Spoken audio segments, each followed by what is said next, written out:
So I did that position for about 2 years, and then about 2 years ago I became the executive director. Before that, I did work at another Audubon Society in New York, Audubon Center in New York. It was actually a really fun center because we had live birds of prey. So we used to go to a lot of schools with live birds, and that was a lot of fun. I was the education director there, so I think that's as far back as I really need to go. So I guess I'll go ahead and start. So our mission, the Audubon Society of Greater Denver, is to advocate for the environment, connecting people to nature through, and we have 3 areas that we focus on. Oh, Carl, I told them about this part. Oh, you did? You did. Oh. Sorry.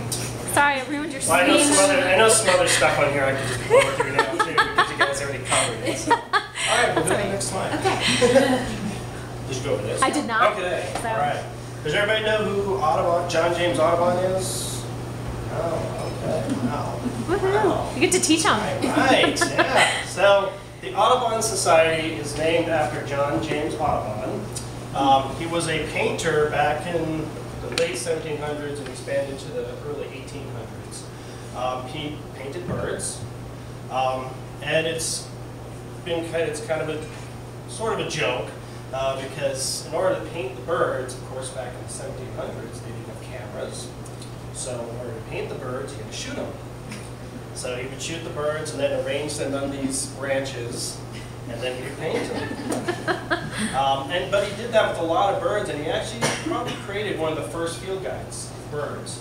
He painted many, many types of birds. There's books of all the birds that he's painted. If you're going to go to the next slide. So the National Audubon Society was founded in 1905, and we are a chapter of the National Audubon Society. There are about a little over 400 chapters across the country, so we are one of those chapters. We are, actually this has changed a little, it's no longer Audubon, Colorado. They combined the Wyoming office and the state office of Colorado into Audubon Rockies, so it's called Audubon Rockies now. And that is the state office, and they help us with some things. They're affiliated with the National Audubon. They organize a lot of the chapters and help a lot of the chapters with different things that we might need help with. And then we are at the chapter. But we are our own independent nonprofit, so we do have to, we have to raise our own money. National Audubon does not do that for us, so we have to raise our own money. We do have our own members, our own friends members, so we are our own nonprofit, 501c3. So just a little bit of the history of used to be called the Denver Audubon Society. There's actually a whole timeline on the website. As Emily was saying, definitely go to our website and look around. Under the About Us tab, there is something that says History. And you should definitely go look at that because it's really interesting to see the history. I just pulled a few bits out. Obviously in 1968, there is an organization, still exists today, the Denver Field Ornithologists. There was a group of those folks that wanted to maybe have the Denver Field Ornithologists become an Audubon chapter, but DFO voted not to do that. So a group of the folks from the DFO decided to start the Denver Audubon Society, and you'll probably at some time meet Hugh Kingery. He's one of our with us since the very beginning. He teaches beginning birding. He teaches the beginning birding class. And master birding class. And the master birding class. And you'll probably book see over it at there. some point. Lois Webster, which I'll tell you about a little bit later. We have something that's named after her now, and there were some others that were involved. So in 1969, Denver Audubon Society became incorporated and became a chapter of the National Audubon Society. Just two other highlights, just because you guys are going to be doing a lot of educational programs. Not a lot of chapters do children's education. There are quite a few that do, but a lot of the smaller ones don't normally do that. But the Denver Audubon, or Audubon Society of Greater Denver, had started 2 projects. Back in 1978 was the Education of Children Outdoors. And then one that was around for quite a while, probably about the early 2000s, I think, we stopped doing the urban education project. And I just highlighted some of the awards that project had won at the time. So, and then that was actually an issue of the very first newsletter, which we found, which was really cool. So yes, we are an Audubon chapter, so we are about birds. We do focus on birds. However, we do also focus on other wildlife as well, as you saw from a lot of the programs that we do. And a lot of what you're going to be learning is about other wildlife and habitats. We do have to focus on habitats because the birds and the animals are going to have, they need a place to live. So. All right, I just want to do a little history about this site. This site is fairly new. And I just wanted to show you, I like that satellite image of where we are. And it's really neat because you can see a lot of the great habitat that we have here at this site, which you'll learn about more as you walk, you go on your hikes with this program. But it's a really, really great site. There's so much variety here. Let's go to the next one. So I always love these pictures. This is the building over there on the other side, and this is when they were building it in the 1940s. If you go to the next one. And then in 2003, we renovated that building to make it into an outdoor classroom. There's garage doors that open up, so that makes it an outdoor classroom. It's not heated in the winter, so we use it mainly in the summertime. But it's a great space when the weather is warm. And then this building, this is what it looked like in the 1940s. This is that side of the building. And you can see there was a farmhouse here, which no longer exists. And this is this side over here. So you can see that farmhouse again. So it's interesting to see that that building was almost exactly the same. And that's just when they were building the chimney, this chimney right here. I find that interesting because we have the bird feeding area out here. There's a bird bath right there. So I guess it always was meant to be a bird feeding area. And in 2006, they renovated this building. These buildings were, as you saw, they were a farm.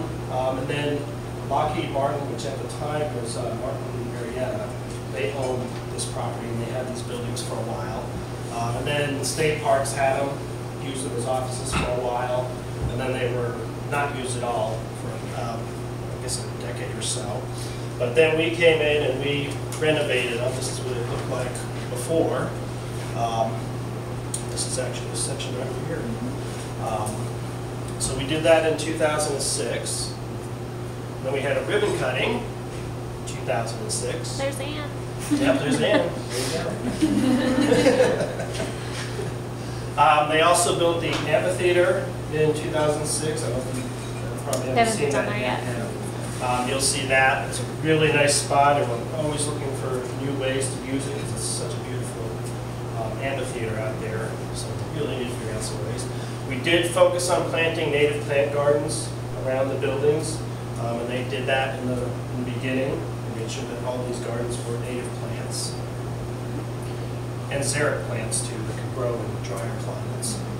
We also had groups come out. I think Comcast VOC. helped and VOC helped us build the boardwalks and some of the trails and did a lot of trail work out here to get these trails really nice for us.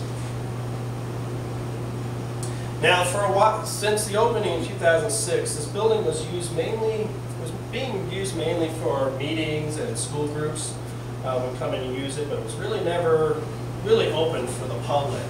So when I started in 2008, 2009, we started having it open to the public and having more events out here.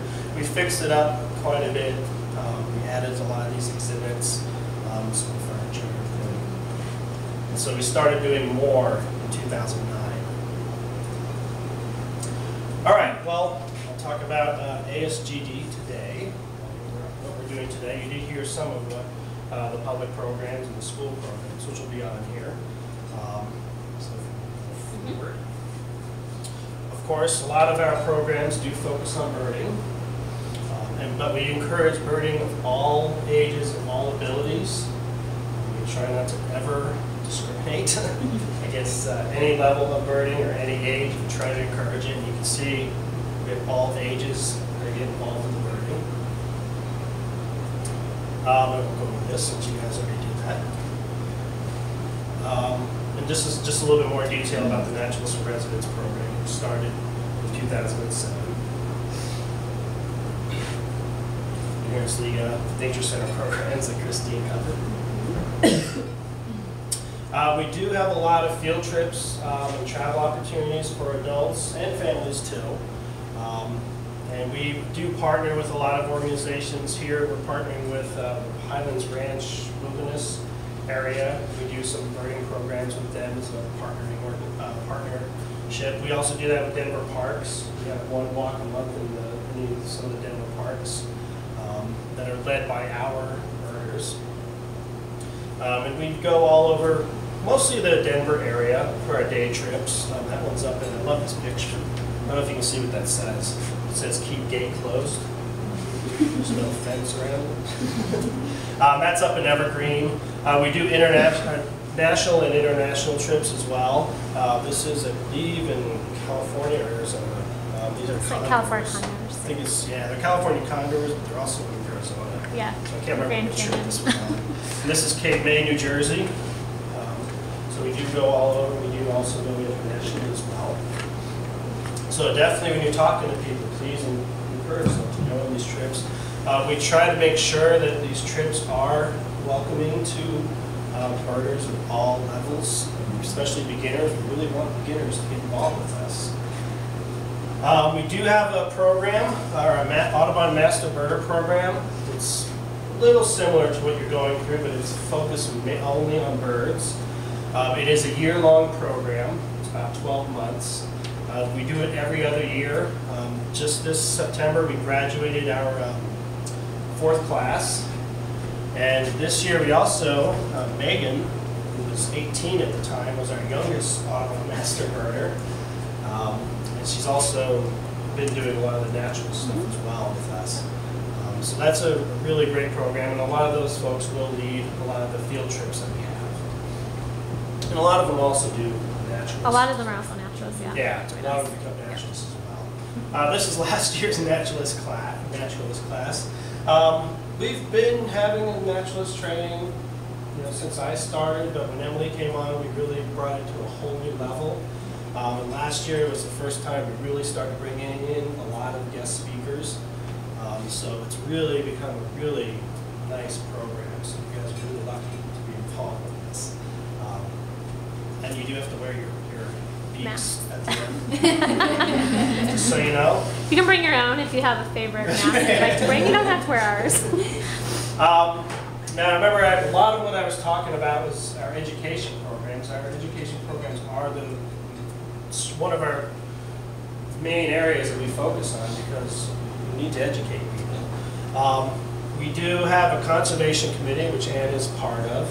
And if you go back through that timeline that I was telling you about on our website, you'll see a lot of the things that we have been involved with over the years. And some are not even on here. We were involved with the Rocky Mountain National Wildlife Refuge, getting that established. Two Forks Dam was going to be up here somewhere, right? It was going to be a large dam built up on the South Platte, on the canyon here. And we fought very hard against that. We were part of that fight. We were part of the, supporting the Great Outdoors Colorado lottery money. A lot of lottery money goes to this to support parks and other projects, environmental projects. And our conservation committee continues the fight because people keep trying to divert that lottery money to other areas. So they're very good at constantly keeping up against that. We have been instrumental in the lights out, turning the lights, having lights off in the building, especially during migration. It also saves energy. We have our Bluebird project, which in March we have an event here. You should definitely come to that to learn more about our Bluebird project, which is run by Kevin Corwin. We build Bluebird boxes here in the workshop back here, and we sell them to groups that put them up. And then they monitor them. can send that information to Cornell. Two recent things we're working on. I don't know if you've heard of the Safe Chatfield. They want to raise the water level here in Chatfield. I'm sure Ann will talk more about that during her presentation. But they want to raise the water level, but it's going to destroy a lot of habitat, and of course a lot of recreation too. So we've been fighting very hard against that. We're one of the few environmental groups in the Denver area that's actually fighting against that. Another new development is the Hensel Park, which is over near Cherry Creek, sort of just east of the dam. It's a nice natural area. I actually was going to do a project out there one time for a grant. It's one of the few natural areas in Denver, and they want to take some of that land and build a school there. So we're fighting against that. There is, for both of these, you can go to a website. There's safechatfield.org, and then denvernature.net, I think, is the one for Hensel Park.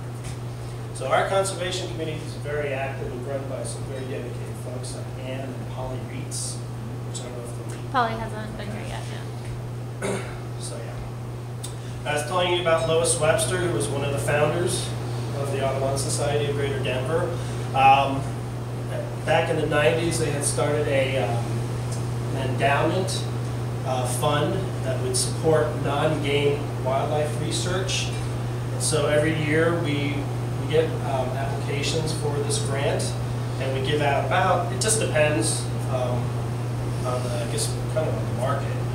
We give out about $5,000 to $6,000 to different projects. I know we've done some research on burrowing owls, pikas, supported some bat research. There's been a lot. You can find actually on our website, if you look under research, under Lois Webster, you can actually now read all the reports that have been done over the years on the Lois Webster Fund. We finally have all those posted online, so if you're ever interested, definitely go check that out. Just a few things that were new in 2012, and you'll see this at some point, but we have a new, at our bird banding station. Have any of you been to the bird banding station yet, or been out there at some point? Okay. I don't know if you were out there this year or previously, but before it was just used to be a picnic table. Now we have this beautiful new pavilion that was actually built by students from the Design Build program. They designed it, they built it, they got all the donations for it, and it's a really great site. We redesigned our warbler. We also have a new interpretive trail that we just put in last year, and you can see it uses the QR code. We will have a paper version too, but if you're out there with your iPhone or some other type of phone, you can go out there and pull up pages on the website describing that location. We also had students from Metro State University who created some exhibits for us, interpretive exhibits that were focusing on the birds that we catch at the bird banding station. So it's kind of neat. They each created a different one, and it was neat to see the different designs. It was a contest. People got to vote on it. Yeah. Yeah, we had those, the public could vote on it, which one was the best. So it was a lot of fun. It was a neat thing to do. So, I'm sure you're interested in statistics. We'll just go through these real quick. I don't have to go into too much detail. And actually that number of Friends members is probably well over about 925 now. It's gone up since we did this presentation last, or since the end of the last fiscal year. And I was telling you about, we do have our own Friends members. People who join National Audubon do become members of their local chapter as well. So we do count the Audubon members, National Audubon members, as part of our membership. You can see we do a lot of different programs throughout the year. Many include field trips, anything out here, school programs.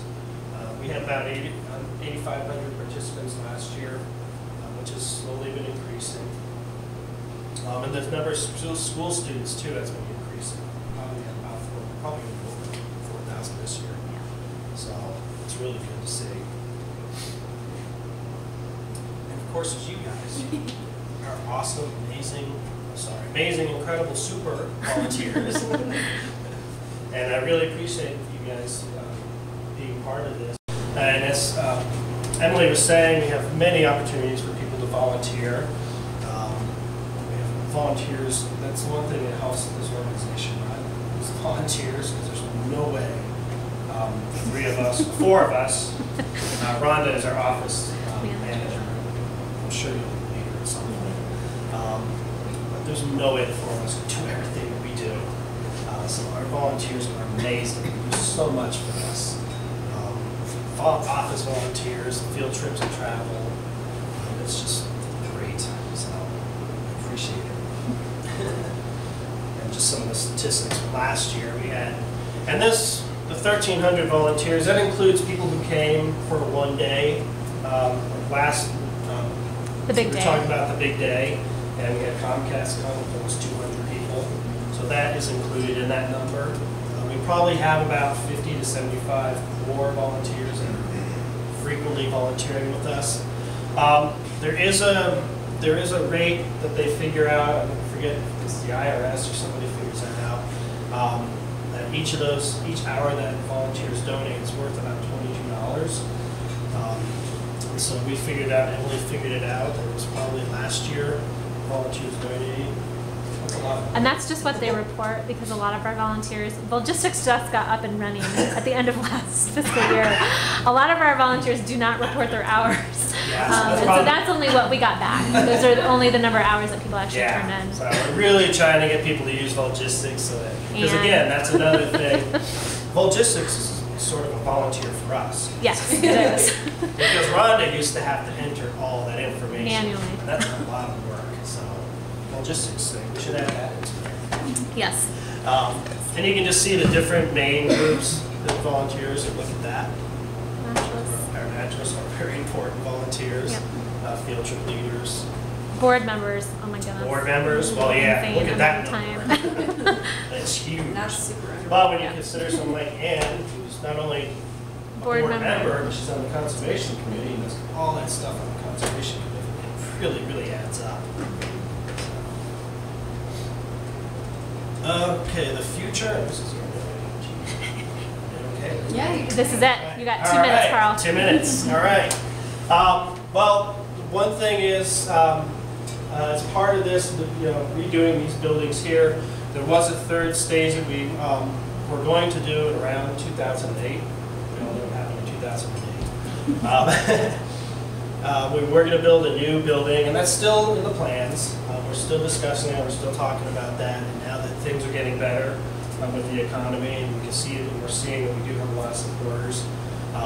That is back in our discussion of either, maybe either a big building or either something smaller with offices, because if you know, our offices are 4 miles up the road, so it makes it a little hard for us to have this nature center open on a regular basis when we're all up there. Which we would like to see. Some of you had mentioned earlier doing programs on your own. That could be something possible if our admin could be down here. Yeah. Then we could have this nature center open to the public a lot, which is what we'd really like. That's our dream, is to have it open a lot. And the other problem is too, right now there's no phone or internet or running water here. past October. Right. You guys been to the bathroom yet? No. Yes.